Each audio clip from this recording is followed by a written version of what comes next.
Panelists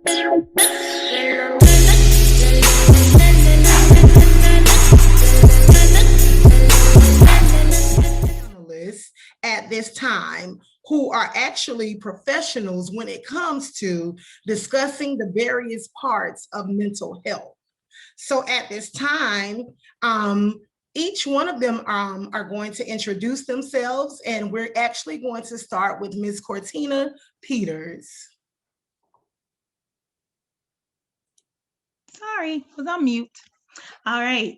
Hello, my name is Cortina Peters, aka the Girlfriend Therapist, and I own a private practice located in Winter Park, Florida. I currently hold a license in the state of Florida, Georgia, and New Hampshire, and I also have a pending license in Texas and Wisconsin. I graduated from Nova Southeastern University with my bachelor's and master's degree. I also hold a certificate in women's entrepreneurship from Cornell University. I am a published author, a sex therapist, an international life coach, and I'm also the first elected Black president for the Mental Health Counselors of Central Florida. I also sit on the Black Health Commission board. I'm a member of the National Association of Women Business Owners, and also a member of the American Association of Sexuality Educators, Counselors, and Therapists. My mission is to decolonize and destigmatize what it means to go to therapy.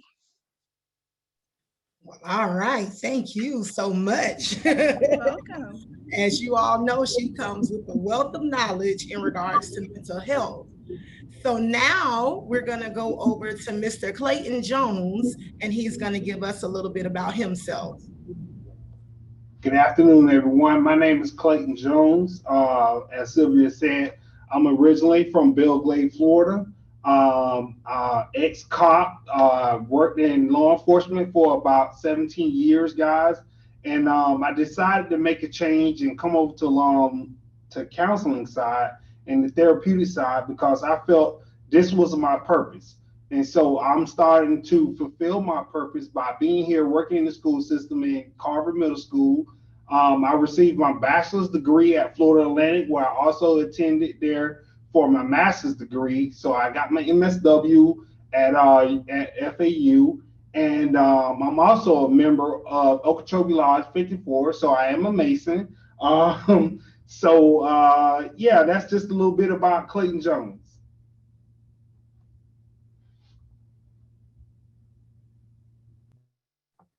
Thank you, Mr. Jones. Thank you so much for that introduction. Now, last but not least, we will have Pastor Winsome to give us a brief introduction of herself. Good evening, everyone. It's so good to be here. Thank you so much, Sister Carol. I am Winsome McLean. I am the CEO of Soul Care Institute, LLC, where we provide therapeutic services for individuals, couples, and families. I'm also the co-pastor of Bread of Life International Church of God, where I lead with my husband. I'm also a staff clinician at FAU and also the assistant director of racial equity and inclusion there at FAU as well. So it's an honor to be with you all. Looking forward to this fruitful conversation tonight. Thank you all so much. So as you all can see, viewers, we have 3 panelists with the background knowledge and ready to go and have this conversation. So let's get started. Some of you all viewers may or may not know this is our 3rd empowerment session. We did part 1 and by popular demand, we did a part 2 on last year. And last year's topic was breaking the silence. Where is your mind? So where's your mind breaking the silence? And so this year we wanted to take a little bit of a turn on exploring now the world that others live in. So with that being said, mental health, just in general, some of us may or may not know, it's how people think, how people behave, how they live overall in general with their mental health. Some of it deals with mental illnesses, also health conditions involving changes in emotions, and the way you think and your behavior. It's associated sometimes with trauma, distress, problem functioning, socially, in the work area, and in your families. So to get our conversation started, our first question is for all of our panelists to answer. What is your perspective on the different worlds that others actually live in, and what they experience in those different mental health conditions? And any one of you all can start. Well, I think you have to look at it as an individual perspective, right? Because you have some individuals that are able to lead very fulfilling lives with a diagnosis or the inability to regulate their emotions. And then you have some people that can't, and that's multifaceted. Some people have more support. Some people have more access to resources. Some people have, individuals, they go to therapy because they can't afford it. And so you have to look at the multi-layered factors of how individuals in these different worlds, what resources do they have to give them. This also has to do with their personality, right? The severity of their emotional diagnosis or disorder. So you really have to think about it. How severe are they when they're going through this? The support, predisposed factors that may complicate their ability, resistance to medication. So there's a lot of different things that go into individuals and how they are able to live in their world when they're dealing with a diagnosis.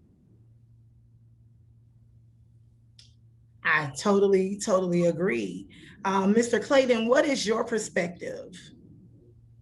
Well, my perspective, actually, I piggyback. Ms. Peters had a lot of good points that she made, but it goes back to society and how society stereotype mental illness. And believe it or not, the people that are diagnosed with mental illness, they're more at a risk than the general population. I'm sorry.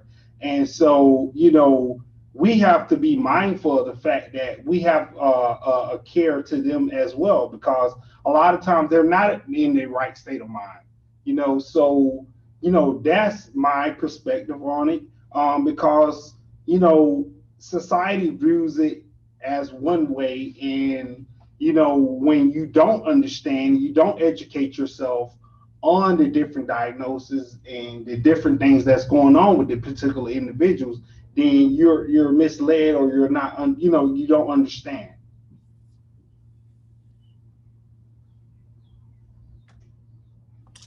All right, Pastor Winsome, your perspective? No, I echo everyone's thoughts on this. I think that, we really have to think about what we consider to be functional and not functional, what we consider to be normal and not normal. And so sometimes you'll have someone who has been diagnosed with something as severe as schizophrenia, which you and I might think, oh my God, how could they live life, right? But they have learned how to function within the guise of that particular diagnosis, right? So I think we all have to, like Ms. Cortina said, we all have to look at individuals from an individual perspective. And we cannot just make blanket absolute statements around anyone's mental health, right? Because I might be able to function well taking medication where this person might have an adverse response to the same medication, right? So we are individuals with individualized trauma, individualized histories, and all of that has to be taken into perspective, so that we don't look at a person just based on the diagnosis. And I know we're going to get into that because I want to talk about diagnosing, but that's for later. No, that is so good. So then my question then becomes, how do we educate others in regards to people who live in these different worlds and things that they may be hearing or seeing or experiencing. How do we really go about educating others about it? I answer that first, Sylvia. I would Okay. say, I would say first of all, you need to educate yourself and others. That's number one. And then be open enough to talk about it, talk about mental health. Another one, be conscious of the language that you use because it can trigger certain things.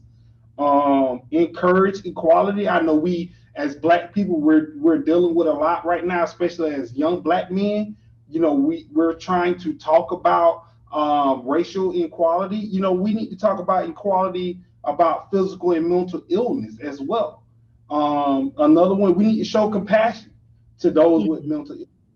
Choose empowerment over shame, and be honest about the treatment. If you're getting treatment, and as Pastor Winston said, be open and honest about it. It's okay to talk about it. And I work in a school system where, for example, a lot of kids feel that it's not okay to be smart, for example. Right. So definitely it's hard for them to articulate or be able to talk about if they're having issues because daddy is not home. So, or daddy's not in the house anymore. So that's just my take on it. I also think that when you look at mental health, you have to look at it from it doesn't just impact the person who's dealing with it. It also has impacts on the family, right? Because if I am a parent and I'm dealing with mental health and emotional health related issues, it's going to impact the way that I respond to my child or to my husband or to my wife or to whoever is around me. And so I think education for the entire unit is important. And I think it starts in school, because if I am, and I know we're going to get to this later about religious and the rigidity of why people may say, oh no, we just gonna take everything to God. And so it prevents them from even opening their heart to the idea of receiving help. So I think we need to make sure that when we are talking about emotional well-being and mental health, that we teach it in school as well, to say that, okay, this is okay. And that's how we really begin to break down and destigmatize what it means to go to therapy. Because what we talked about a little bit earlier with, diagnosis, and you may have a severe diagnosis of schizophrenia. A lot of people think if I'm going to therapy, it means that you're going to have me in a straitjacket in a padded room, right? That's what they think when they think about going to therapy. But it's absolutely, now that could be one end of the spectrum, but like I said, it's on a spectrum. So that might not be you. I don't take insurance in my practice. It's all private pay. So I don't even give diagnosis, right? Because it might be someone who's just going through a situational life. Why would I give this person a diagnosis? And maybe I'm just sad right now. Maybe it's just situational. And so I think we need to educate ourselves as individuals who are going to be clinicians and not to be so diagnose happy, so that people are not afraid to come get the help that they need, and that they can get the help so that they can lead more productive, successful lives. I totally agree. I know Pastor Winston and I were having this conversation before too, as well, about the diagnosis. So I don't know if you want to share a little bit about that right now. The first thing that I want to say is that I feel like we always have to lead with curiosity. It's like at FAU, dealing with racial equity and inequality, a lot of times I feel like we have to inform our white colleagues. We have to give them information. We have to teach them, right? And so it's the same thing with mental health. If I am concerned about a family member, concerned about myself, I lead with curiosity. What might be going on here? Right? Before, again, I make an absolute blanket statement, I'm going to lead with curiosity. And, we were talking about diagnosing and how I as well do not accept insurance because of that purpose. I do not want to put a label on a person that a company can then come and say, give me all of their information. I want to know everything that y'all talked about. I think that's paradoxical to the work that we do, because we're trying to ensure that there's safety around change, right? And so if there's this label that's placed upon me, how open am I really going to be with dealing with and talking about my issue, right? And so with this push to diagnose, I feel like we take away the reality of life. This is life. This is what I'm dealing with. I am uncertain about tomorrow, and it's causing some anxiety, right? Who hasn't been there? Who hasn't experienced that? So leading with curiosity and not being so quick to give this absolute diagnosis that then can cause other effects and impacts on the life of an individual. That's just trying to seek out help. And one thing that I'll add to that is, first we have to get the people in the door. And then if there is a diagnosis that needs to be there, by us breaking the stigma of what it means to be labeled or have this diagnosis, and we give them education around, okay, what does this mean, right? Right. Giving a diagnosis to some individuals can actually be helpful, because they would then also be open to, all right, these are some of the things that I need to do, and it will help get them out of that denial state. But I think giving and not giving a diagnosis has to have its healthy balance. Everybody does not have a DSM diagnosis, right? Mm-hmm. There are some people that do. I think making sure that you are conscious about, okay, did I do all of the assessments I needed to do? Did I look at their home environment, their work environment, everything? Exactly. And especially when we're talking about social unrest and injustice and what that might look like, there's a training that I created to help clinicians learn how to deal with Black patients. And you can get CEUs for it. And I like to use the University of Connecticut racial ethnic stress trauma scale, right? So that basically rates the amount of race related trauma and what it looks like, because it's not a diagnosis, but it mimics PTSD. Why? Because it's trauma. Right. And so being able to label it what it is, and sometimes people who don't look like us don't fully understand that. And just educating, some of our other counterparts that are lighter shades than us. And I totally agree with that, because Mr. Jones, I know you can probably attest to this too. Being in the schools, we have a lot of our kids who are diagnosed with different mental disorders and conditions. And a lot of it comes from what we just said, the trauma that they've gone through, their family environment and things of that nature. So sometimes we need to just know how to take out a little more time with them, because really they're not really that diagnosis that has been placed on them. Sometimes it's just really, we need a little more TLC given to them, spend a little more time with them, or what have you. So I know you can probably attest to that, Mr. Jones. Absolutely, absolutely, Sylvia. I actually did a class this summer for our teachers, and it's called Connection Before Content. Mm-hmm. And when I talk about connection before content, it's back to what Ms. Peters was saying. It can be something at the house that was going on, and it traumatized that kid. And so when that kid comes to the school, for example, I might have a kid that connects better, a female that connects better with a male therapist. I might have a male student that may connect better with a female therapist here. And so we do our best to try to tailor our coping skills, our different tools for that particular kid, because you never know what that kid is going through. Because as individuals ourselves, we have issues that we deal with as adults outside the gate or outside, our personal life. And so a lot of times the teachers sometimes bring those issues in here, and then the kid on her yelling and screaming all night long. That kid heard yelling and screaming all night. And so you're trying to tell that kid to sit still and listen to you and listen to what you're saying or what you're trying to project for your curriculum. And that kid don't want to hear that because you have not created a connection with that kid. So a lot of times we have to be mindful of that and connect with our kids so we can educate our kids and our parents. That's right. I totally agree. That's why having these type of forums and these type of conversations, it's key. It's key to educating them on the different worlds that our kids and people we know live in. So, Ms. Peters, I heard you say something about the whole stigma, and I know we were even with this, we were talking about stomping out the stigma.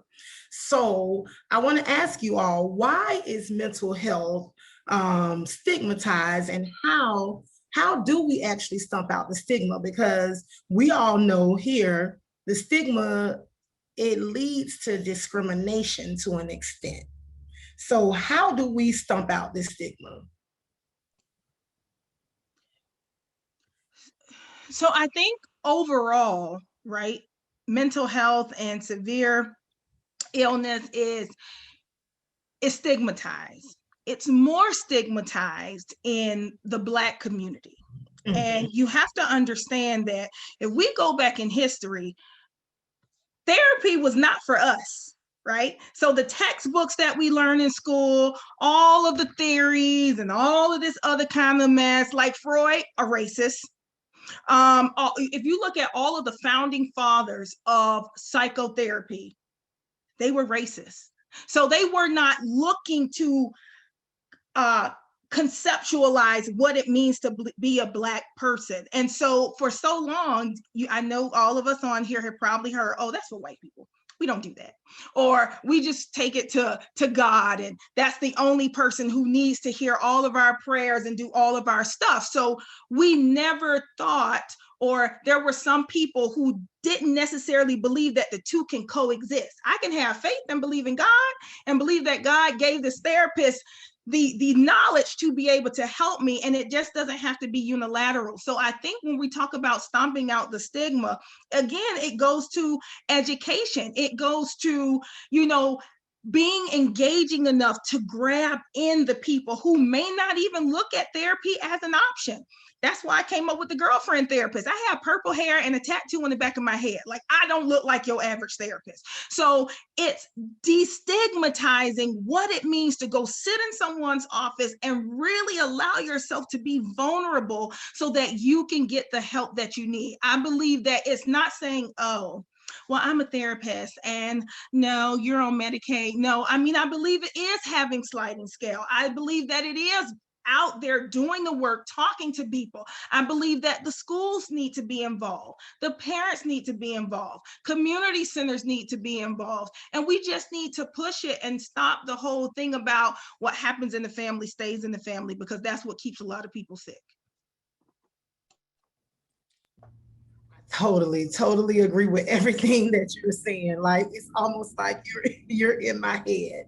I know a lot of people stigmatize it because they don't understand it. And so, of course, what we don't understand, we stigmatize it because of the different stereotypes and the different viewpoints that others are talking about, even in the social media world. So because we don't understand it, of course, we stigmatize it too, as well. And then we think, oh, somebody with a mental health illness, they're violent, they're dangerous, because that is the take that the world has on it. So we actually go and run with it, when in actuality, that's not what it is. Do we have any other perspectives on it, on stigma and why it exists? Yeah, I'll say this. It has a lot to do with misguided views. A lot of individuals, they look at it being different. For example, let me go back, and Miss Peters, she hit right on this. I remember as a kid, I grew up in the church, right? And a lot of times, I'm Baptist. And so a lot of times you'll see, sister, whoever, she'll be jumping in the church and doing her thing. And you'll hear somebody in the back, they'll say, she crazy. You know, they associate that with, oh, it's demonic. You know, and a lot of times you don't know that person's story. And so a lot of times we tend to place judgment and we say that person is crazy, not knowing what they probably went through for them to be jumping for joy in doing what they're doing for Christ. And so a lot of times, like I said, it has a lot to do with misguided views because you don't conceptualize, like Ms. Peters said earlier, you know, we as African American people, we tend to put that label, they're crazy, because you don't know what they've been through in their life. And so I know we're going to get to this question later about the spiritual, but I just wanted to touch on that a little bit because, like I said, it has a lot to do with misguided views. We just don't understand, and we need to educate. And how do we bridge the schools in the community? Because, like Ms. Peters said, I'm very big on that. I go to every SAC meeting that we have here at our school. I educate our parents and I tell them about mental health and I ask them questions. So I actually do the whole SEL assignments where I do optimistic closures, you know, and all that different type of stuff. And I ask them a simple question like, hey, what is anxiety? What is mental health to you? You know, because our kids feel that they can't talk to their parents when they get home. They rather give you. It's so funny. Let me say this. I see kids, they get out of the car in the parent pickup line and they'll give Mr. Jones or someone else a big old hug and they wouldn't hug their mom or their dad that's dropping them off in the morning. That says a lot to me. That says a lot to me. So when we talk about bridging the gap between the community and the schools, when we're talking about mental health, you know, it's something that needs to be talked about. And we'll talk about this further in our questions I've seen here, but it's definitely something that we need to promote. We need to talk about, we need to project, we need to get out there because it is serious. It is serious, guys. I'm sorry for that. No, it's okay. We're having a conversation. And like I said, we're being transparent with our viewers. So, and I'm sure that they're loving that we're being transparent about this topic with it being on the rise. So we're going to actually shift gears because something that you even said, Mr. Jones, I heard you mention anxiety.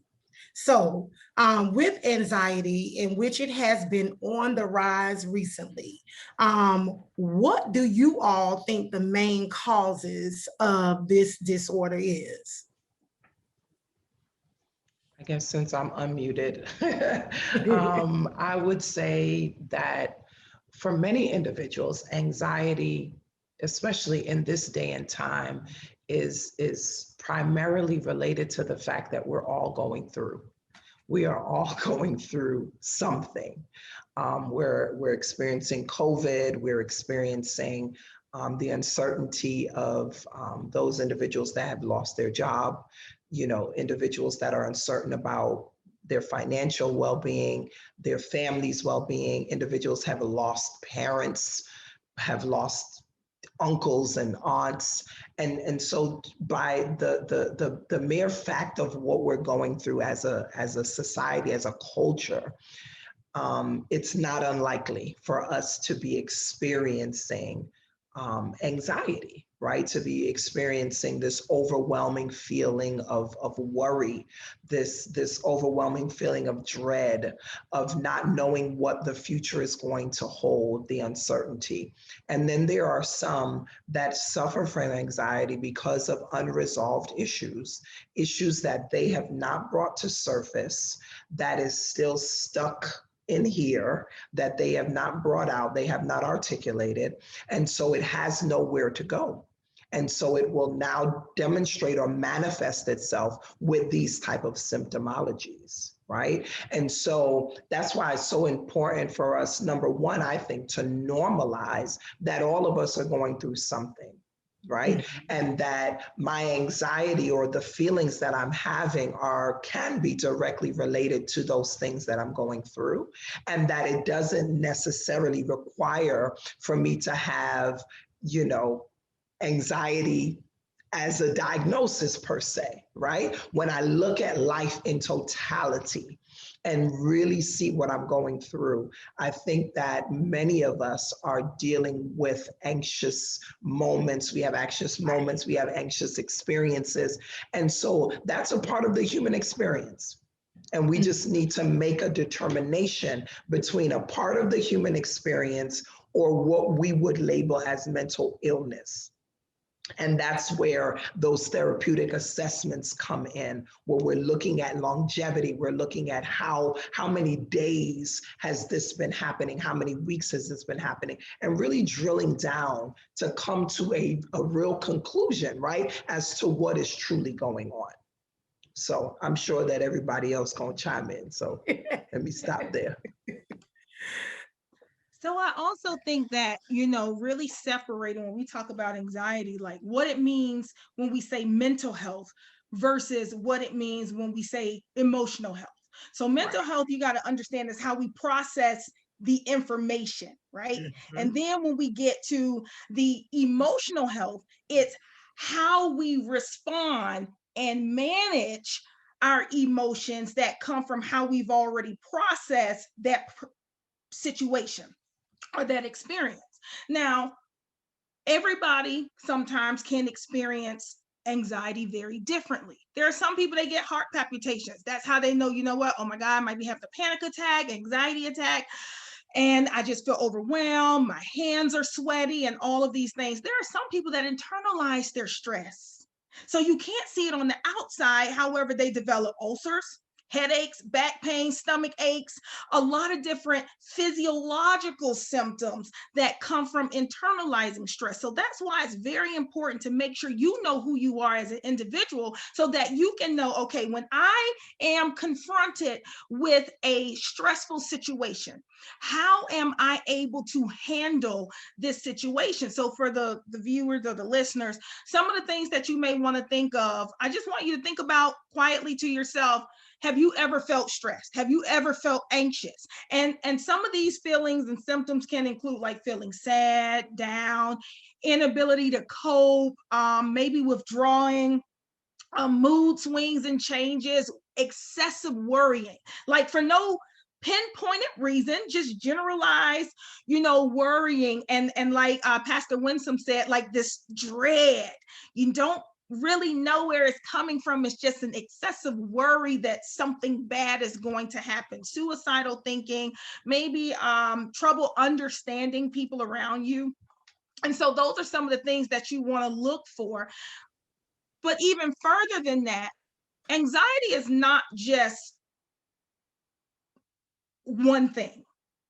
You know, it's multi-layered. So you have to look at the environment around you, stressful events that's happening around you, personality factors, your predisposition to be predisposed to being, and that just means genetics. You know, like if everybody in my family was super anxious, I may be predisposed to having an anxiety disorder. And so really knowing those things so that you know how to handle and regulate when I'm confronted. And one of the best things I love to do is helping people to ground themselves through thought stopping, because that's how you shift the way that you're thinking so you can stop that negative thought that's trying to come into your mind. And I think if that's something that you struggle with, it's very important to make sure you get with a clinician who can help you through that. And I'm going to put a pin in there because I know we have something coming up that many people may not agree with me with. So I might be the rebel on the panel. So forgive me in advance. No, you're actually fine, and I'm glad that you said that too. And I'm glad that you all both define what anxiety is for some of our viewers too, because a lot of people, especially, I would say it's been on the rise at my school, most definitely.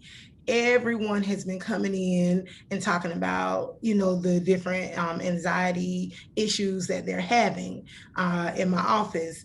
And I've been telling them that, anxiety is the body's natural response to anything that deals with stress. Honestly speaking, it's the apprehension, and it's really the fear of what's to come. So then we come and we sit down and we come up with a plan on how you can deal with these things that are to come. Because really, like I said, it's stressful, and you all said it too as well. It's just dealing with what's to come, stress.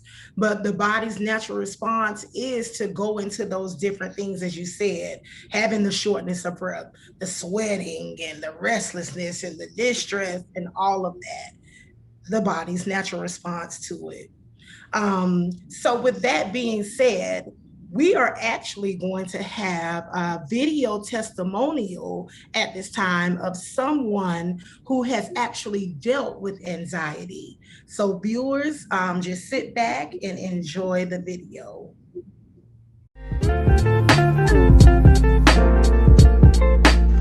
My name is Tamika Wright. I am a mother, I am a daughter, I'm a sister, I'm a friend. I am an emotional wellness and mental illness advocate, and I successfully live with and manage anxiety. Although my story is unique to me, it is one that is shared by so many who have yet to seek the necessary support to overcome this debilitating disease.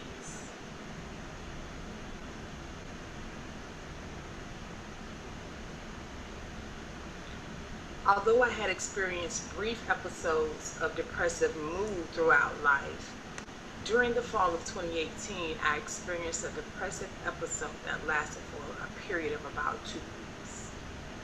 During this time, it was very difficult for me to eat, to sleep, to stay awake, to bathe, or anything else that one would think is necessary, to live and survive daily.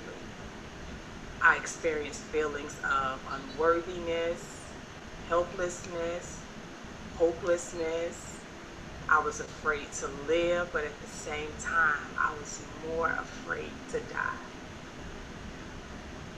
Because of my secondhand experiences and my knowledge of mental illnesses, I knew in my heart that I was depressed.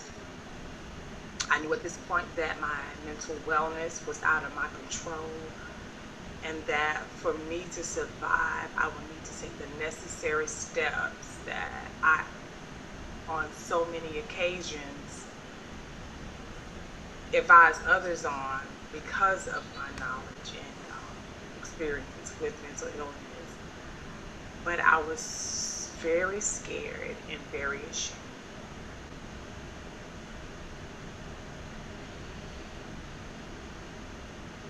First, I sought the help of a clinical therapist and a psychiatrist who both assist me through the process to recovery.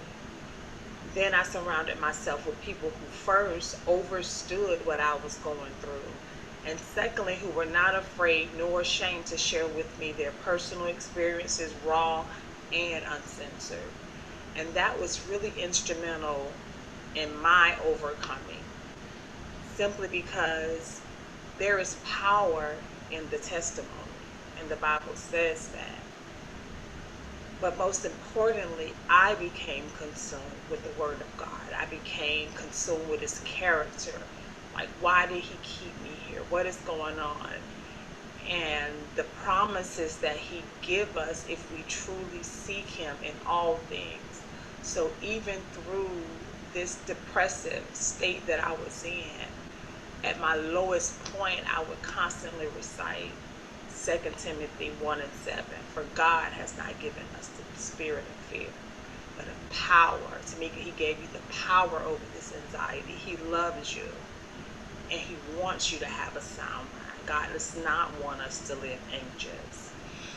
And then when my thoughts started spinning and racing, I recited Philippians 4:6-7.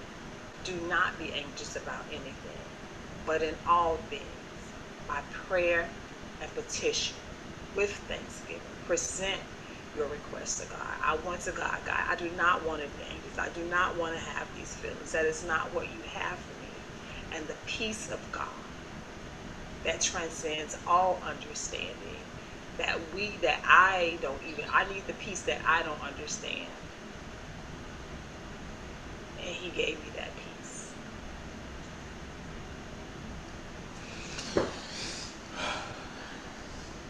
The myths and stigma that are associated with anxiety and depression create needless pain, shame, and oftentimes embarrassment. And that's what keeps us from getting the proper treatment.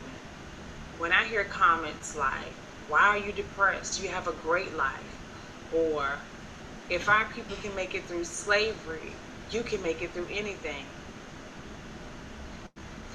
For me, knowing that mental illness is not a sign of personal weakness was huge for me. And the other one that I really disagree with people saying is, you should take your problem to Jesus and just leave him at his feet.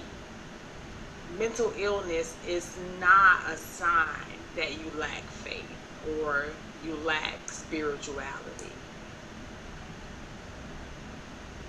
The truth is, getting help is a sign of strength. I share my testimony because I know how it feels to suffer in silence. I share my testimony because I know what it feels like to live daily in despair. I share my testimony to give others hope that their diagnosis is not the end. God still has more for you. I pray that you find the courage to get the help you need if you so need it, if you feel that you need it. I pray that you find that courage and strength to get the help that you need. Be blessed. All righty. Thank you so much, Sister Tamika, for that video testimony. Thank you for your honesty, your transparency, and just your willingness to share, because that takes a whole lot to do for someone dealing with those type of issues and concerns. So I thank you so much, because there are many other people who are fighting, many battles within their mind. But, from the spiritual aspect, of course, we have to decree and declare that our mind and our emotional wellness be sound. And sometimes some strategies are going to some of those Bible verses, and as you said in your video, just repeating them to yourself over and over again, so that it gets into your spirit and it starts to intercede, and it shifts your mind frame. So thank you for that video testimonial.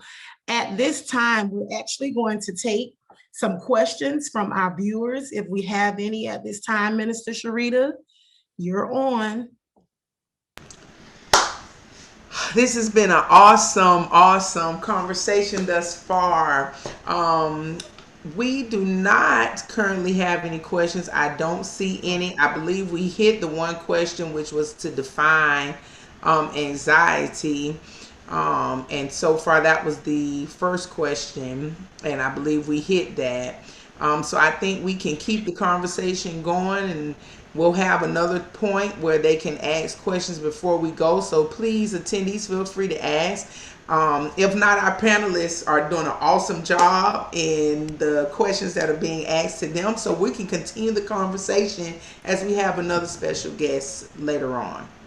Thank you so much, Minister Sharita, and I'll be calling you back on shortly.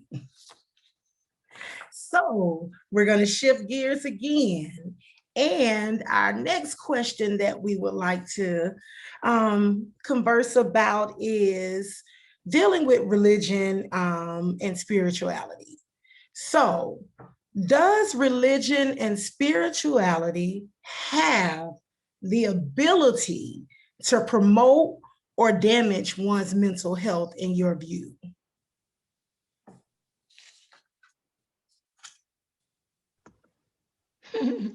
Yes, I believe so. I believe that in my, my perspective, that's a both and. I believe that our spirituality, our connection with God, our ability to meditate on God's word, our ability to read his word, to seek his face can definitely be an added support to ensuring that our mental health is intact. However, I also believe that our religion and spirituality can work against us as well. Specifically, if we use our spirituality as a form of escapism, where we look to escape from the reality of what is really taking place in our lives. And so when we utilize escapism, what we're doing actually is not giving ourselves an opportunity to really heal, to really go through the process and really understand what it is that we're dealing with. So I think that our spirituality can definitely be an asset to our mental well-being. But I also believe that for many individuals, they use that as a way of escape so that they don't have to take the necessary steps. The thing about therapy that people have to understand is that as a counselor, as a therapist, we will give you strategies, we will give you coping mechanisms in order to deal with what you're dealing with, but you have to implement. We cannot implement for you, right? And so you have to take those necessary steps towards change. That's why as a part of our assessment, we always assess for motivation for change. We want to know if you're really at the place where you're willing to put in the work to see the change actually manifest in your life. So I believe that it is a both and. I can agree with her sometimes, and I'm going to take it a step further as it relates to the rigidity of some religion and how people can come so hyper focused on, nope, I don't want to, seem like I don't have faith and I don't believe. So if I'm saying I'm believing for something, I can't get emotional. I can't get additional help unless it comes from my pastor. And if you have that cult-like thinking when it comes to your religion, it's going to prevent you from getting the help that you really need, because you're going to be like, nope, the only person that can touch me, the only person that can speak into me, the only person that can help me is my minister or my pastor, which this is where I said I might get in trouble. I believe that ministers and pastors are great. However, if you have a real issue and you go to the wrong person and they open you up and they don't know how to deal with the trauma that starts to flow outside of you and to close you back up, damage can really be done. This is nothing against anybody else, but for something severe, I'm not going to go to a dentist if I need surgery. So I'm going to go to the right person who can help me. Now I can go to my pastor. He can give me guidance while I'm going through it, right? Of course they can. They are blessed and spiritual, and God has blessed them to be able to speak into the lives of his people. However, I believe that pastors have their place, ministers have their place, life coaches have their place, therapists have their place, and we can all work together. But we have to make sure that we understand the lane, and religion can sometimes get in the way of individuals being able to see where their lane is. And I need to go to this one for this. It's great when pastors are able to say, you know what? I have a referral list where I can send you to this person. Or you have a ministry within your church, a helps ministry that can really, these are licensed people who volunteer their time at the church, who are willing to help the people, because other ministers, they know their limitations.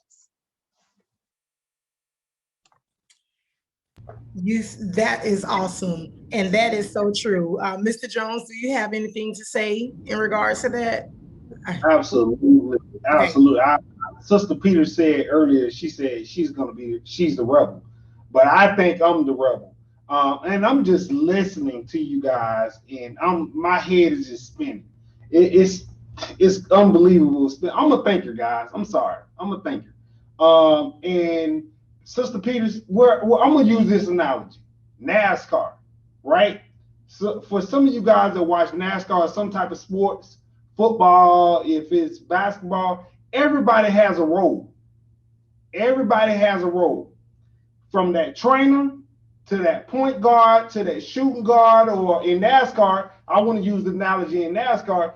When you see that car pull up in that pit, somebody wipe the windows, somebody get a driver or some water to drink, somebody change the tires, somebody change the brakes. And so, Sister Peters, back to what you was talking about, where I'm going at with that is that therapists have their place, psychologists have their place, everybody have their place, and we need to understand our lanes. Because in law enforcement, we call that DUI, when you get inside somebody else's lane.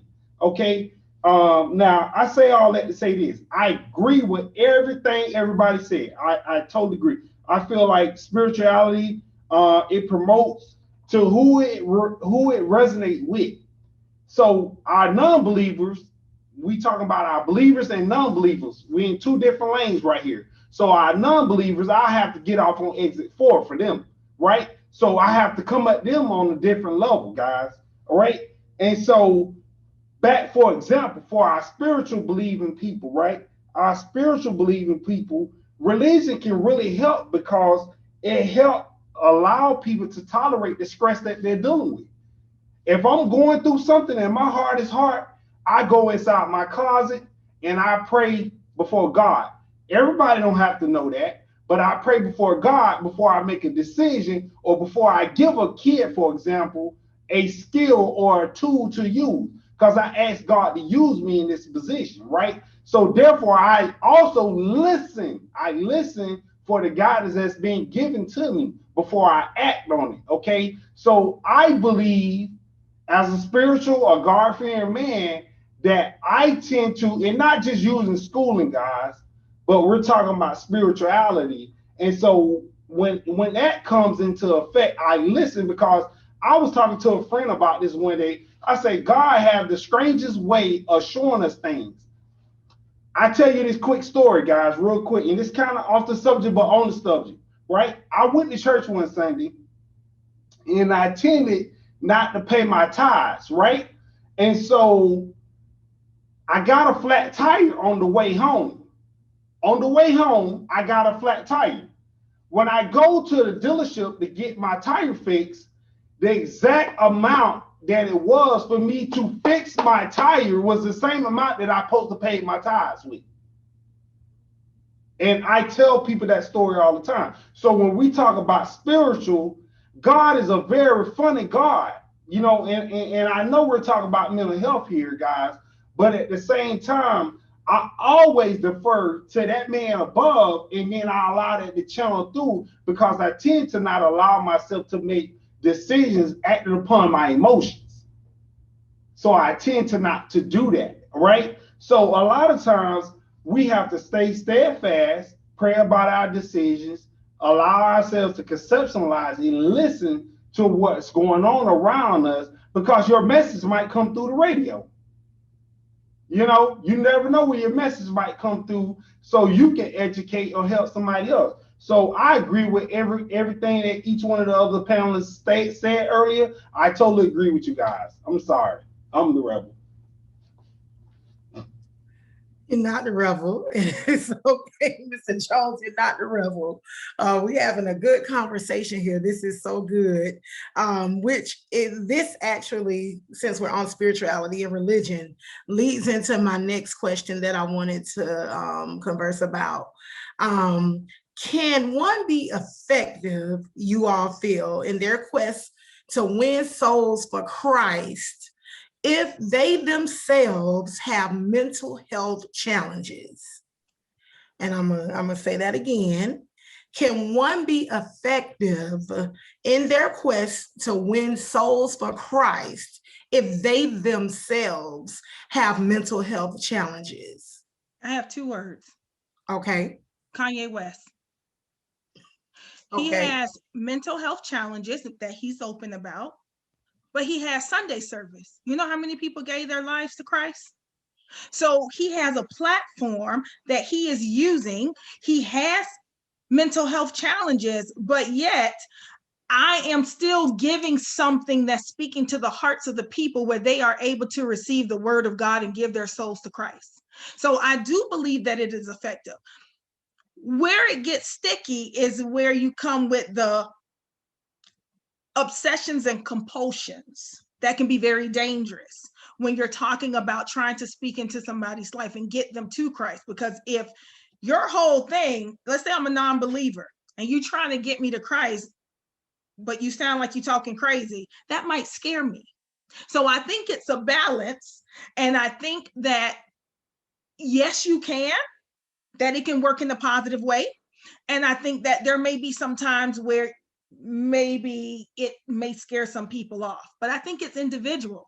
I think we can't say it as a blanket statement, because some people, you can be like, oh, they're a little off, but you know what? I like what they say. When I talk to them, it speaks to my spirit, but that's because God is speaking through them to you to meet your spirit. So that's what I have to say on that.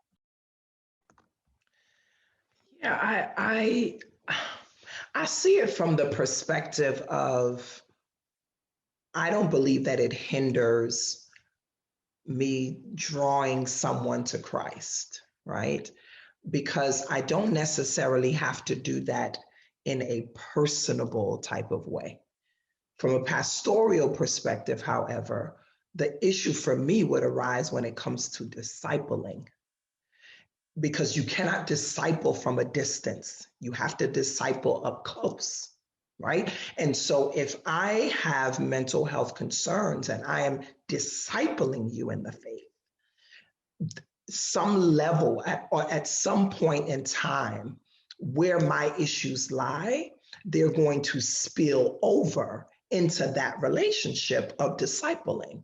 So it's not so much the pulling to Christ, because I could just stand and declare a message and you respond to the word. It is the Holy Spirit that does the drawing, right? That's what the Bible says.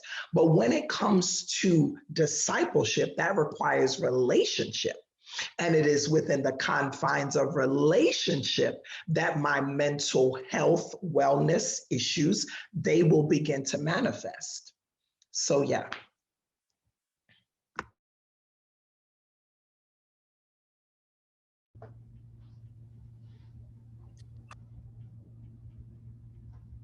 Go ahead, Mr. Jones. Were you going to say something?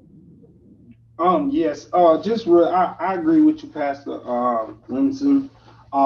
Just really quickly, my view on it, back to the question of does it affect relationships? I think that it does when you, as an individual, make the choice to not seek out help or professional help. Let me say that professional help, and you. I'm trying to be careful with my words, my selection.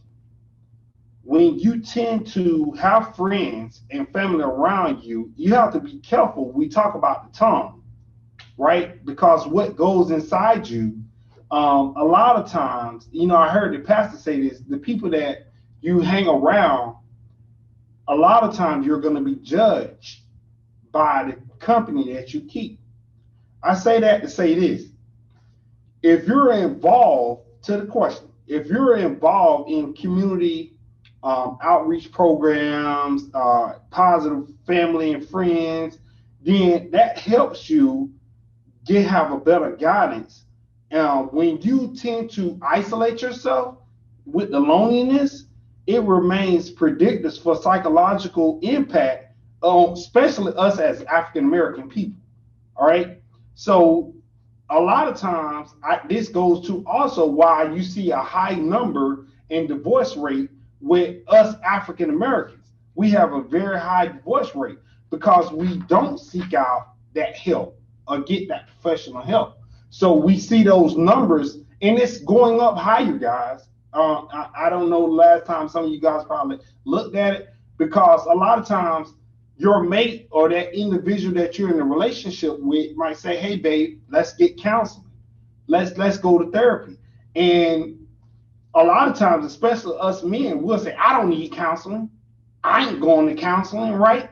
And so we tend to have that stigma or that pride thing, instead of us as your friend say, hey, I think that's something you should do, because that person's skill set is good. I think that's a good therapist or a good psychologist that you can talk to. So that's my view on it, Sylvia. I'm sorry. No, that's okay. That is okay. Again, like I said, we're having a conversation. So, ladies, about relationships and mental health, what is your take on it? How does it affect different relationships, whether friendships, whether it's couples, uh, church members, sister and brother relationships, family dynamics? How do you think mental health actually affects relationships? I think it affects all relationships. Like I said earlier, it's like a systems type of thing. Like it just doesn't affect the person who's experiencing it. Think about depression, right? You lose interest in things that you once found pleasure in. So if I'm starting to isolate, if I'm starting to, have very low mood, no energy, no interest in anything, if I have a friend, she might think I'm being funny. She might think I'm being flaky, but I'm not being funny. I'm not being flaky. It's just the way that I'm dealing with my mental health at that moment. So making sure that you have people around you who are understanding. You can't expect for people to understand you if you don't share with them what you're going through, because they're going to formulate their own opinions of you, and then that may put a strain on the relationship. Versus if I'm able to say to you, hey Sylvia, like I'm not feeling it, and this is why. Now that opens up some communication. And I think when individuals are going through things, that's when you're really able to see who's for you. Because if I leave you and you're like, oh no, she don't want to go out now, if that's just it, no, she got a whole bunch of stuff going on, I don't have time for it. How can we support one another if in your time of need, I'm not even able to be there? Now there has to be a balance. You can't be that super needy friend all the time, because everybody has a life. But I think in knowing, you know what, I'm having one of my episodes, like I'm just not there, or I need a little bit more support. I need a little bit more guidance. I tell people like this, I am a low maintenance friend, right? I can't be on the phone every day. I can't be going places with you all the time. I'm so busy. So if you're looking for me to be on the phone with you every day, I am not that friend. However, if you communicate to me, Cortina, I need you, guess what? I'm gonna put you at the top of my priority list, because I know that if you're asking me for something, that means you need it. But that can only happen if we communicate our needs to one another. And a lot of times we do not communicate in our relationships, in our intimate partnerships, in our family ships. We just don't communicate. We expect for people to have a crystal ball to be able to think, well, they should know I needed them. How? And so really giving them the ability to say, you know what, be fair, honor yourself by sharing. I'm not saying put it on the billboard and all over social media or anything like that. We don't want to do that. But if these are people who you call your friends, your family, your sisters, your brother, help them understand you, because the more they understand you, the better they'll be able to handle it, deal with it. And guess what? It might make your road and your journey a little bit easier. Absolutely agree. Absolutely agree. Pastor Winsome? When I think about that question, one of the words that, well, two words kind of came to mind. One is systemic and one is generational. And as a systems therapist, it is my responsibility, right, to look at a person within the construct of the systems that they were raised in. So whether that's mother, father, sibling, auntie, uncle, we all are constructed out of a lot of different systems. And all of those systems inform our mental health, or our mental illness, our mental well-being, right? And so when we think about mental health and how it impacts relationships, there are individuals that are suffering for generations because one parent or one cousin did not take the necessary steps to deal with their mental health. And so when the implications here are great, right? Because fear, for example, is a learned behavior. So, who within your system taught you fear? That's not some, we didn't come here. There was no neurological response to fear as children when we got here. So, that is a behavior that we learn. Right. And so when we think about our relationships, it's within our relationships that we build mastery, that we build identity. Everything about me is connected to some type of relationship. And so it is detrimental that if for that mother who is like grieving, like your time of grief away from your children will impact them. Let's be clear. Right? So everything that you're doing as it relates to your health is being impacted by those around you. So it's so important. It's so important for us not to think that we're just suffering and no one else is going to experience the impact of that suffering, because it's not, it might be in isolation for you, but everyone around you is being impacted by that. So that's why it's important for us to make our mental health a priority. I absolutely agree because, of course, it affects everyone around us. Our work, it affects how we interact and how we deal with people on our jobs, and the things of the daily routines that we have to deal with. It affects our friends, it affects our family members. So keeping ourselves having our minds in a healthy state is very, very much so that much more important than anything else because, of course, as we said in the beginning and as we have been saying all night, it actually, our mental health is how we behave, how we interact, and we have to behave and interact in our daily beings. So thank you all. Thank you all for your perspectives on that. So now at this time, we're actually going to have our last testimonial, but actually it will be a live testimonial from Lady Goldwire. So can you come on at this time? Hello, Lady Goldwire. Hi, how are you? Can you guys hear me? Yes, we can hear you. Yes, we can. You can go ahead and give us a little bit of maybe your testimonial in regards to mental health, and you can share at this moment. Well, first and foremost, I'd just like to say that listening in on this panel discussion this evening has been so very inspiring, especially coming from the vein of spirituality and from the African American community. I am a longtime resident of Palm Beach County, born and raised here. I had the privilege of giving birth to three amazing children.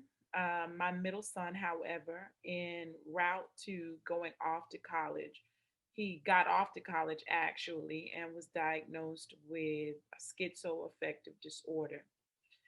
The irony associated with that diagnosis is that I had known that his father and grandfather had also had diagnoses of schizophrenia, but never really paid close attention to the factors associated with heredity. In addition to that, on our side of the family, there were some issues. I suffer myself from acute anxiety and depressive moods. And born and raised in the church, my mother is an evangelist, all of her brothers are pastors.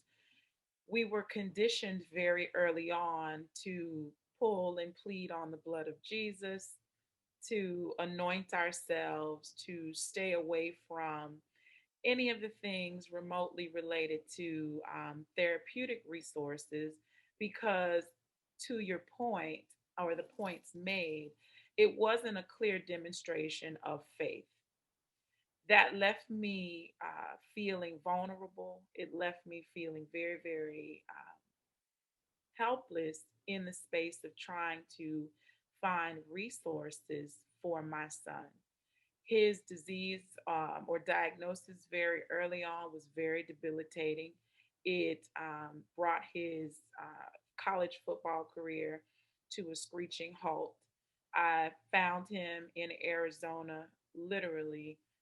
It was like searching for a needle in a haystack. It had been after he had been arrested, had a psychotic episode out in Scottsdale, a very prominent area in Arizona. And because of his stature at the time, he was, or is still 6'2", 6'3", 230 pounds. He was a very large individual in a very suburban neighborhood. They called the police because he was unaware. And as a result, um, in their attempt to arrest him, he resisted, and that situation escalated. At the time, he was not able to recall any of the contact information from me. And so he's basically sent and didn't have identification on him. He had no priors at the time, so there were nothing that would come up in his system or in the system with regard to identifying him. So I learned after not hearing from him from quite some time that he had been thrown in an Arizona jail on the mental health ward. He stayed there 28 days, and when I learned that he was there, I flew out to get him. In getting him, it was then that I got a diagnosis from the jail. The only problem at that point was that they had held him as long as they could. They were unable to transfer him to a hospital, and so he just was wandering the streets of Arizona.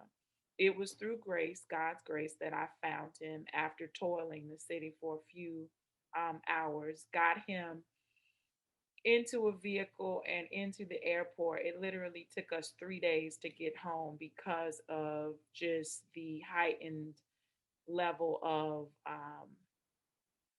just where he was in the disease. It was very early on. He hadn't been medicated.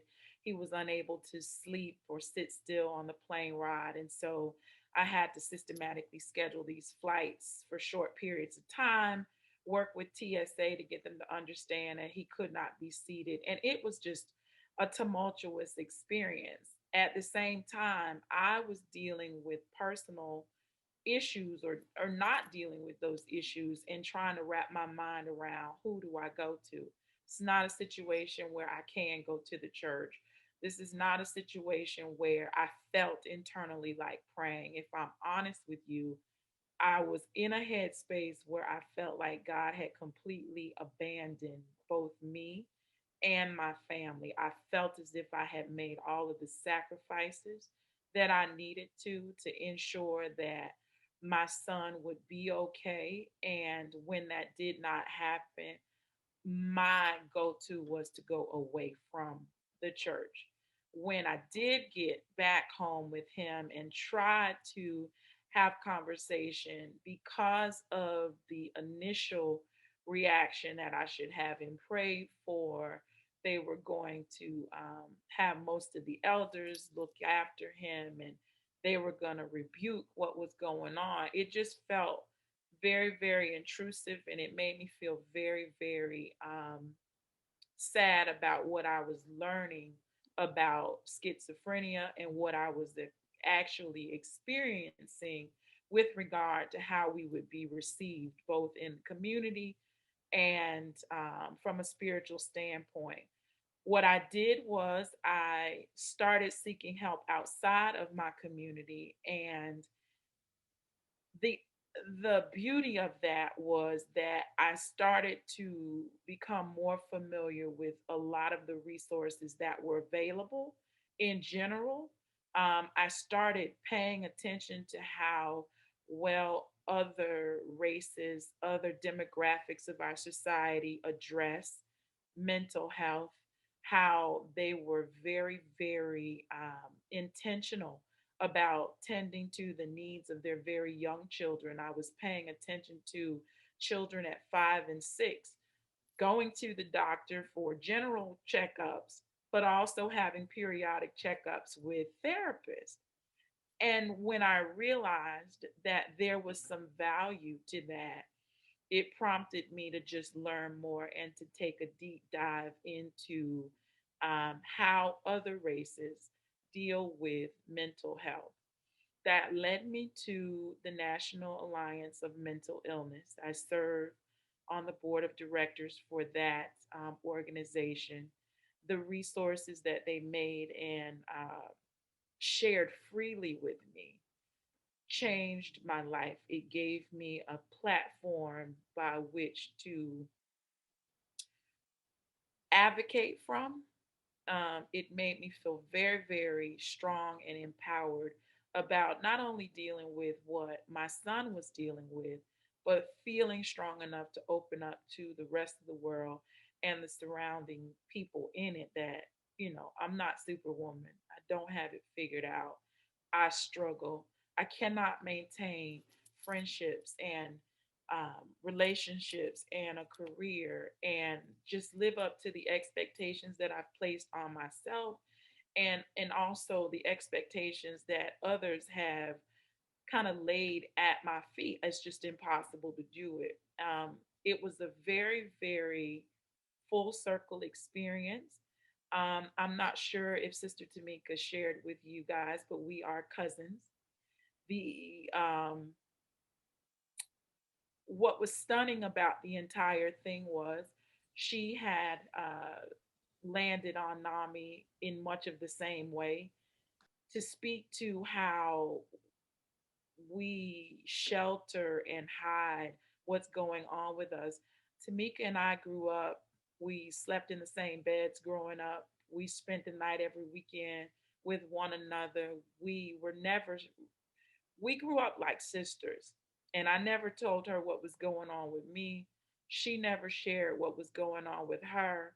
I had a son with a diagnosis. She had a brother with a diagnosis. And we were both at NAMI looking for help outside of our communities when we had churches that we were affiliated with. We had family that could relate because of our level of discomfort with being open and transparent.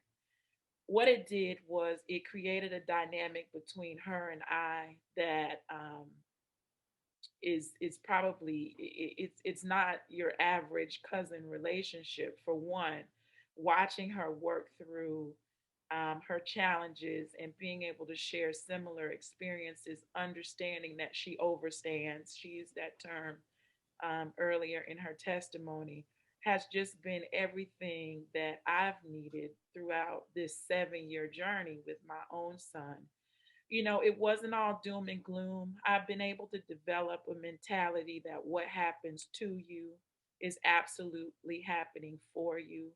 It is through my son's diagnosis that I've been able to learn how to advocate for people in the community, to come back to the community, to open myself up to forgiveness in terms of just the misconceptions and a lot of the hurt that I harbored, that I felt that church didn't understand. Now I understand that church can be a resource. And now I'm so incredibly motivated and inspired by the intentional effort that I see a lot of our smaller churches making to just say, you know what, we didn't have that. We didn't get it right at the beginning, but we understand now.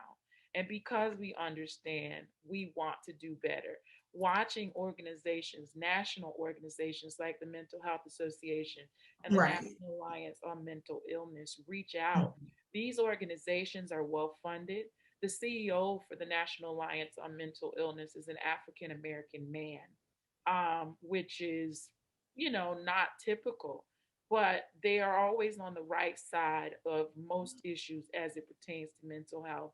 The resources that are free will blow your mind. The Yes, it specific, will. targeted nature of them dealing with a lot of the trauma that we are currently up against as it pertains to just the realization that the social injustices that we live with on a day to day basis, the multi generational trauma that's kind of been passed down. I think, Cortina, you spoke about it earlier, is there and not dealt with. There's so much that happens, growing up. I had children very early. I think all of my children, I had given birth to them before age 20. As a cancer survivor, I had all these things going. You don't talk about Right. it because Right. you're, Hmm. you were taught that you have to. Right now, they're promoting being alpha female, superwoman. That it's not something that you can manage for an extended period of time. And if Yeah. you don't develop the resources and the network, if you don't create a tapestry of people who understand and people who will give you, extend grace to you to be able to, work through these issues the best way you can and recognize that therapists and doctors and help, those are all things that I believe are of God. You know, I Mhm. think that, these Yes. individuals have clear Hmm. minds, these individuals understand, and I can tell you wholeheartedly that one of the largest benefits to the progress, or the largest contributors to the progress that I've seen in my son was identifying and finding a, African American psychiatrist that could treat him. Right, right. Not Yes. right, not Mhm. wanting to acknowledge that he was sick and needing to take medication, to now they've morphed me out of the treatment plan. It's Mhm. 7 years later. My son has now gone on to move into his own apartment at the, Praise God. Yes. at Yay. encouragement Yay. of his therapist. He'll begin driving soon, but he keeps up with his medication, regimen.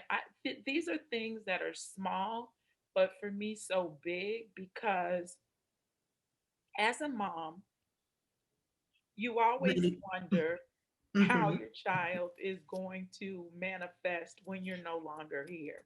And you want to be certain that you arm them with the tools to be successful in your absence. But in the height of a diagnosis like schizoaffective disorder, which is a combination of the bipolar, situations in schizophrenia, it's really, really difficult to do. And it's even more difficult to do when you look at these adults, because they grow into adults. People receive them by looking at them, expecting them to be able to manage as adults, and you are in this space of trying to ensure that nobody breaks their spirit along the way. So to Yes. see you guys Thank championing you.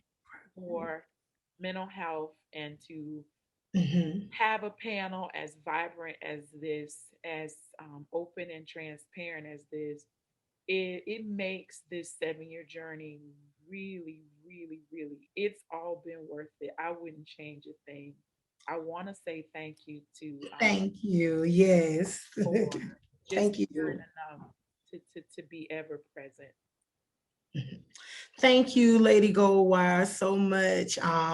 We thank you for sharing your story because we know someone out there, one of our viewers, needed to hear that, could be experiencing the same thing, even with their child or, with another family member. And just hearing your story probably helped to uplift them to know that they can go and seek help. Even in our churches and in our community, that there is help available. So we thank you so much for sharing your story. Thank you, thank you. We're going to go ahead and continue on.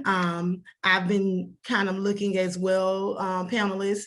I don't see any, questions at this time. So I guess we are hitting all of the questions that they have, the viewers have at home. So we're going to just go through two more quick questions that I have that we want to converse about. And then we're going to, end the panel. So I heard Lady Even Goldwire, mention about kind of the embarrassment portion, when you're dealing with these mental health concerns.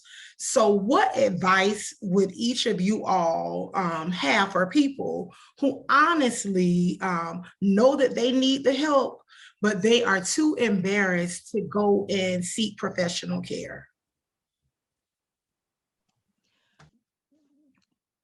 I have a question to answer your question. Do you mean Yes, personally, they're embarrassed, or just people who just may be listening who may be experiencing embarrassment? both. I would say both. Okay. I would, Okay. yes, Well, absolutely both.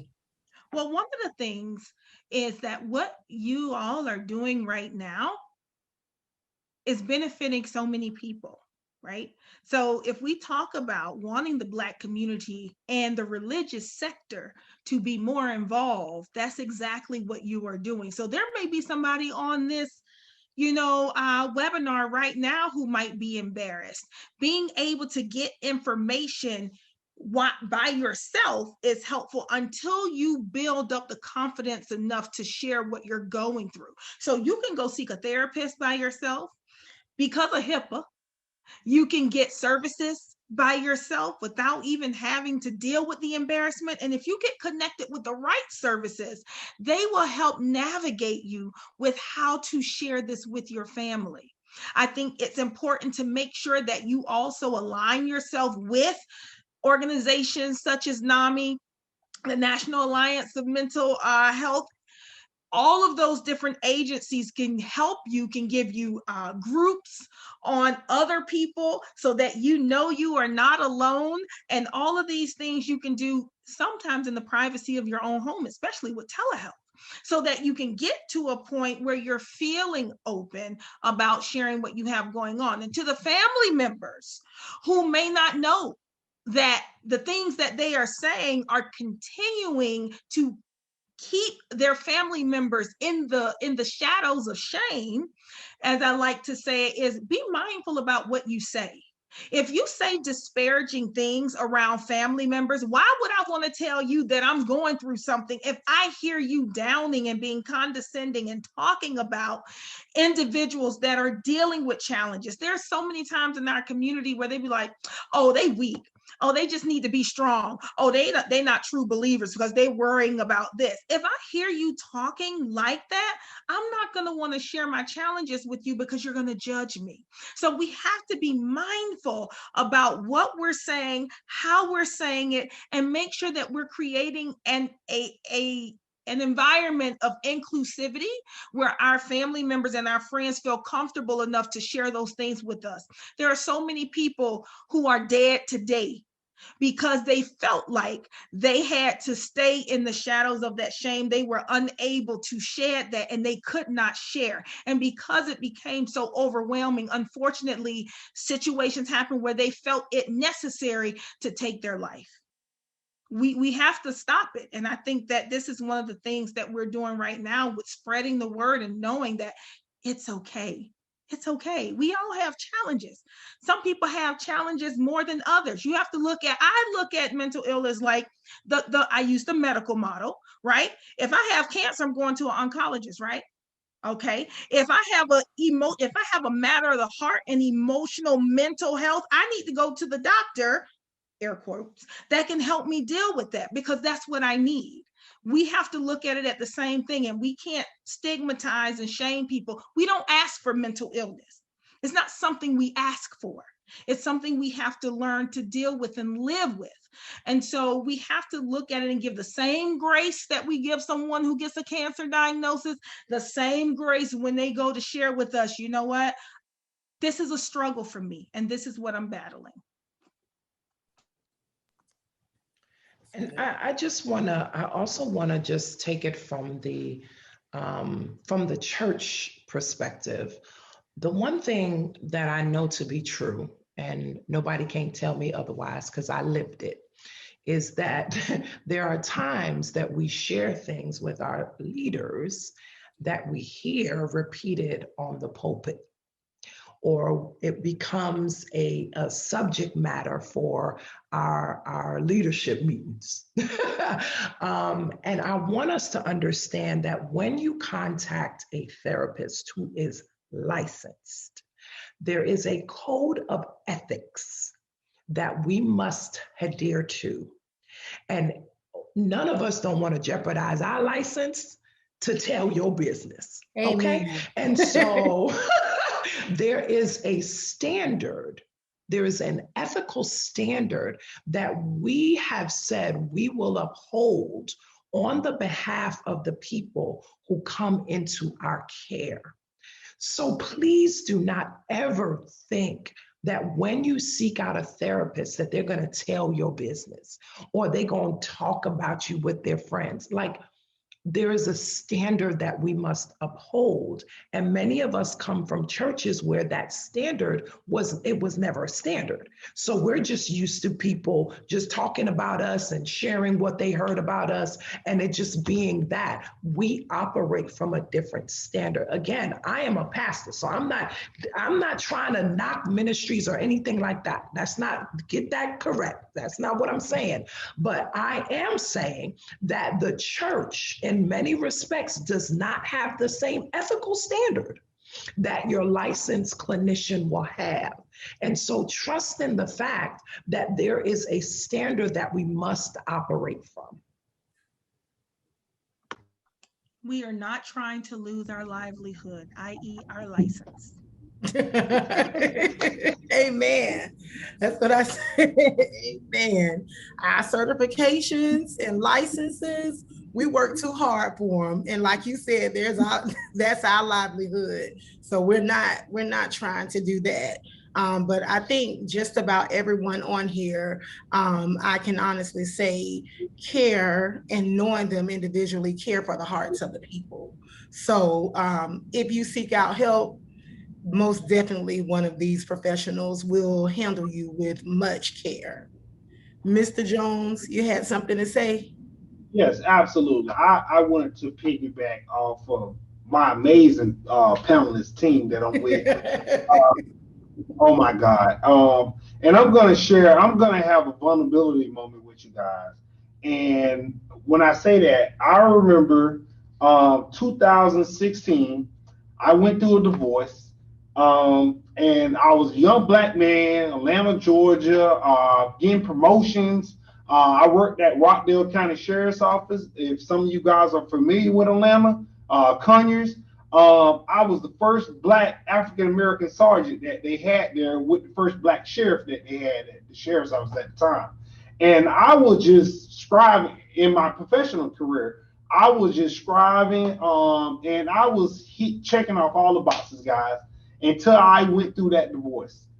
And Sister Peters was talking about this earlier. A lot of times, and unfortunately, you see a lot with us African American men. We have this pride thing, okay? And my opinion, it's not a right or wrong. We're taught as little boys when we fall off a bicycle, for example, right? Be tough, boys don't cry, right? So when you get married, you get in this situation and the wife says you're unemotional available, right? Because I was taught my whole life to be tough. Men don't cry, boys don't cry, okay? So I struggled with the whole time reaching out to someone or a therapist or a counselor, to somebody to get help, because I knew I was broken. I was broken. And statistics says I don't supposed to be here right now. I had torn ACLs, Achilles, my heart was gone. I was 18 seconds before I was homeless, guys. Let me tell you that. And what I did was, I heard Bishop Jake say this. I checked my emotions in. And I sucked it up, and I went to go seek out a therapist, right? And so when I reached out to that therapist and I talked, we was going through side. When I tell you guys, we had some very tough battles. Oh my God, me and her used to be, back and forth and back and forth. And I needed that, because what I did was, it's almost like when you have baggage, guys, a lot of us have travel, right? And when we go to the airport and we're able to put those bags and check those bags in, we feel so relieved. Well, that was me. When I checked all my issues and my problems in with my therapist, I was so relieved, and I became the man that God wanted me to be, where I'm at now, so I can fulfill my purpose. Because he said to me, I'm going to take everything away from you. Financial wasn't a problem. Nice looking guy wasn't a problem. Okay? What God said, you forgot about me and your purpose that I have for you. So what I'm going to do, I'm going to remove all these things out of your life. I'm going to take them one by one. And I'm going to allow you to sit there and watch me take them from you. Right? And so I had this conversation with my therapist. I said, hey, I worked my butt off. Nobody never gave me anything. I'm a young African-American man here. And you know what she said to me? She said, who cares about that? Who cares about that? What you done? She said, what do you like to do? I said, help people. She said, well, Mr. Jones, you need to get back to helping people. And so I did that. And God placed me here where I'm at now, where I last year graduated with my master's degree. I am a son of a minister. The first thing my mother said to me, my mom said, did you thank God first? She said, did you thank God?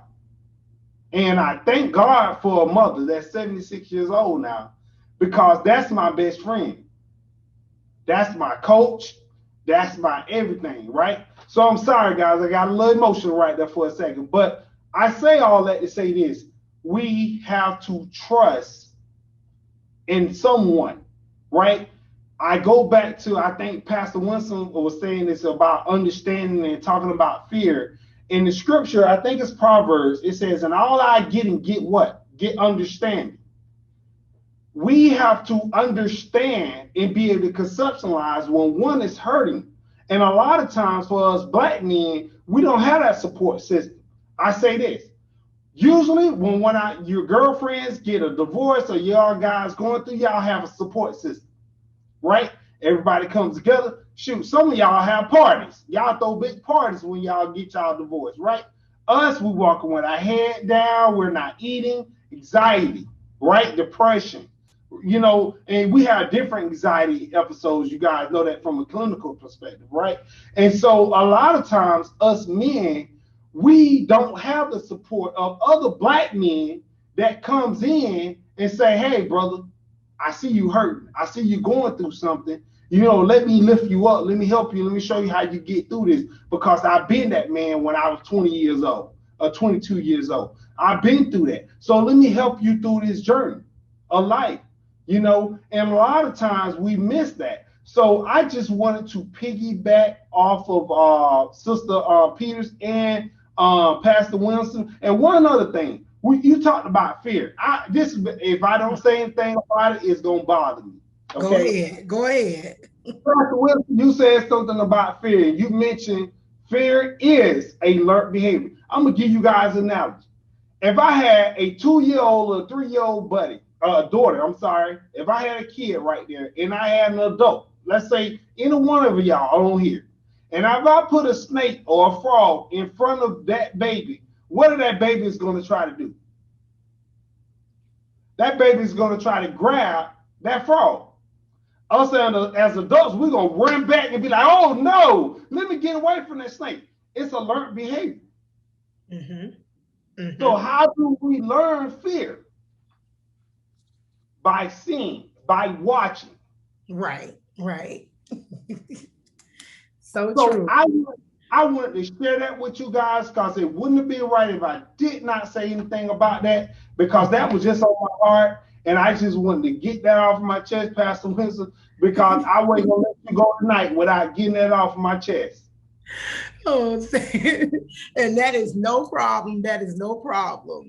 I just want to say now, thank you all for being a part of this conversation. I have been waiting all day, all last week, to hear your perspectives on the different worlds that we know that others live in.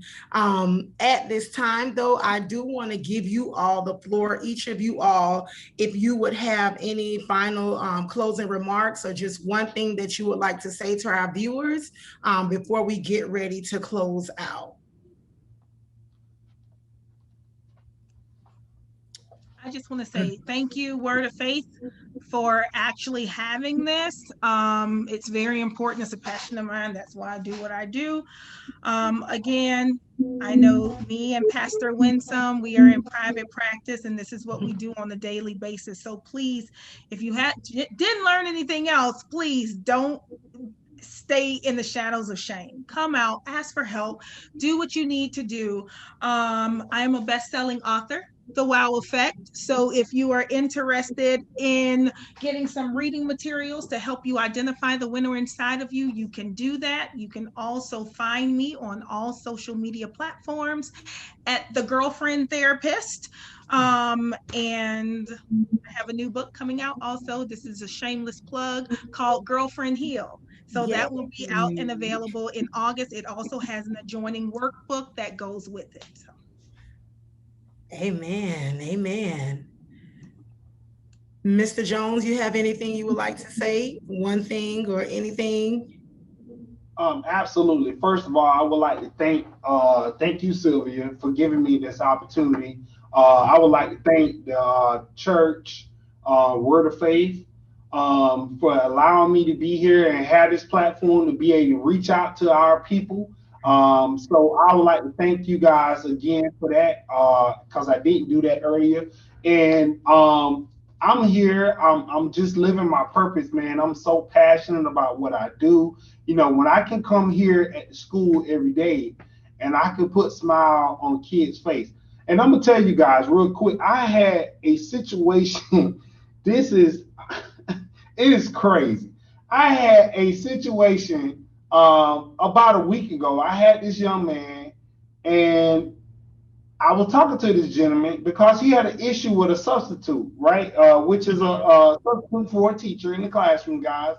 And this kid, he blew up, right? And so when the kid is blowing up, I'm saying to myself, in God, I'm saying, Lord, I don't think no school prepared me for what I'm seeing right now, right?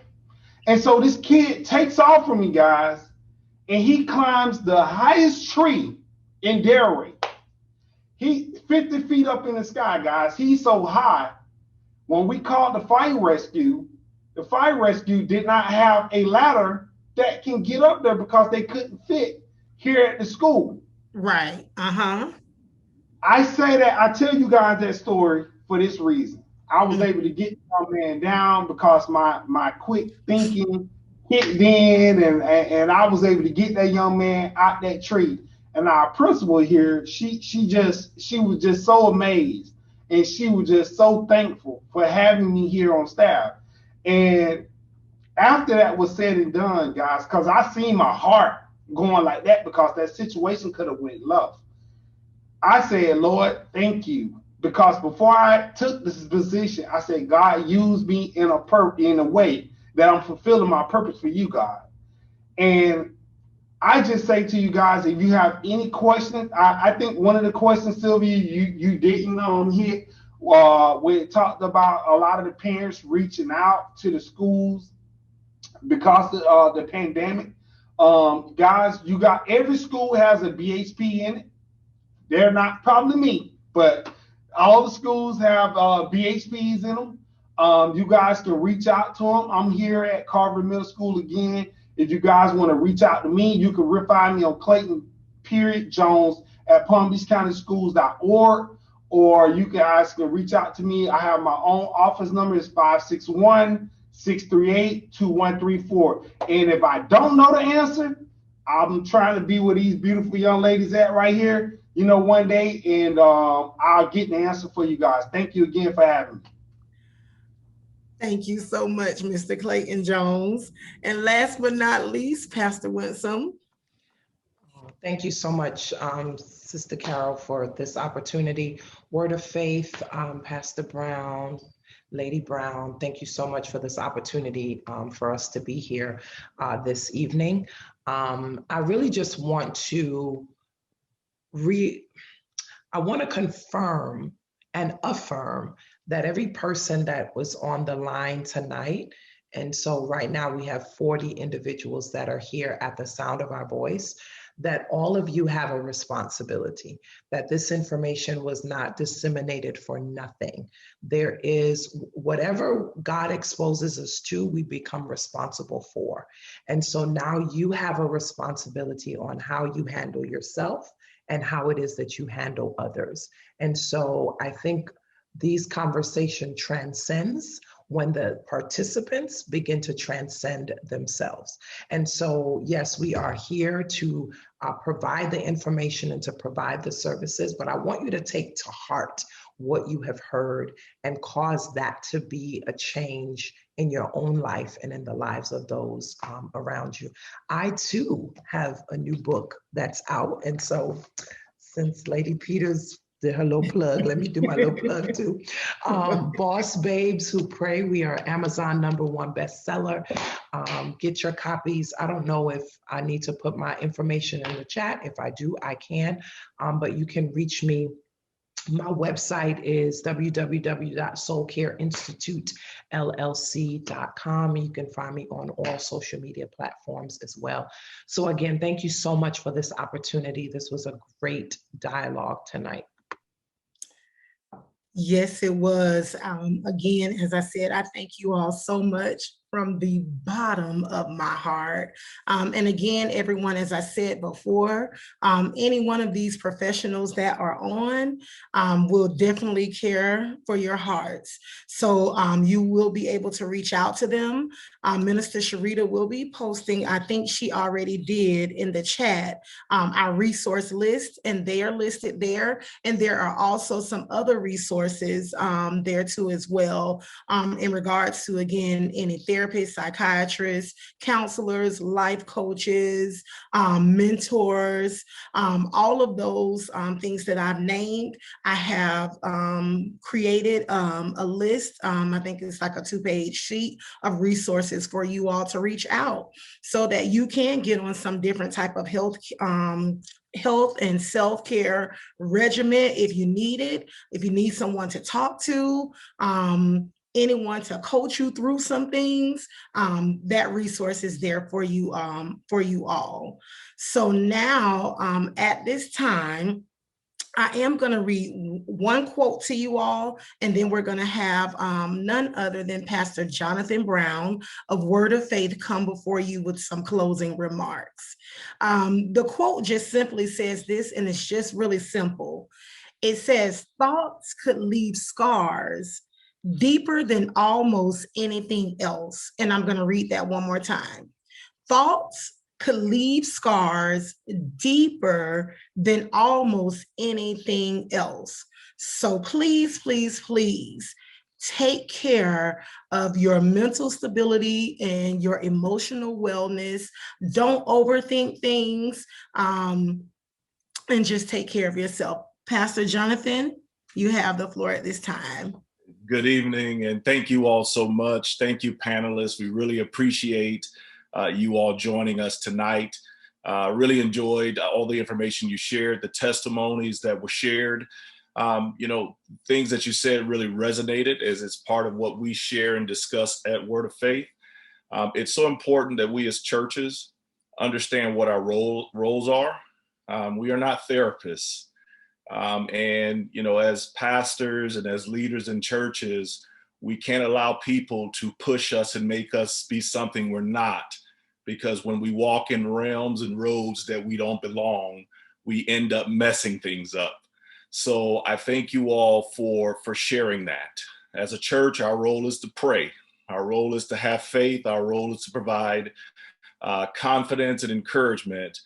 But once we've diagnosed, or once the issue has been diagnosed, we need to stop trying to be the source and be the resource, and help those individuals who need help find the places where they can get help.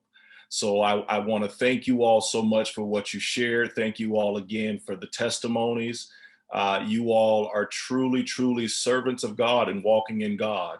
I truly appreciate the fact that you're multi-talented. You're not just spiritual, but you're also, you have those gifts, those certificates, those degrees that make you valuable to not only the body of Christ, but the world, because everybody needs what you have to offer. So God bless you on behalf of myself and Pastor Trika. We thank you. We love you all. God bless.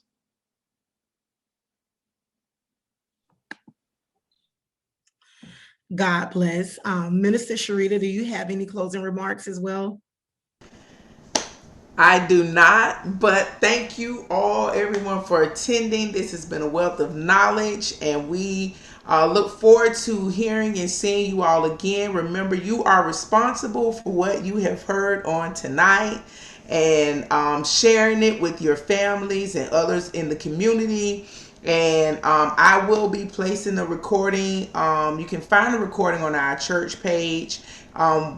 Probably by tomorrow once it uploads, and you can share it out. And thank you all again for attending. Have a blessed and wonderful night.